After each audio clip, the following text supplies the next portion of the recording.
Voice of America Washington से news minute के साथ मैं हूं आयशा खालिद। व्हाइट हाउस के मुताबिक अमरीकी सदर बराक ओबामा ने शाम की फजाई निगरानी का हुक्म दे दिया है।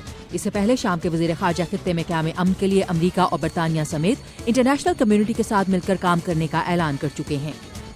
यूक्रेन के सदर आज बेलारूस में अपने रूसी हम मनसब से मुलाकात कर रहे हैं। मुलाकात का मकसद यूक्रेन में रूस नवाज अलहदी पसंदों के साथ 5 माह से जारी लड़ाई का सिफारती हल तलाश करना है।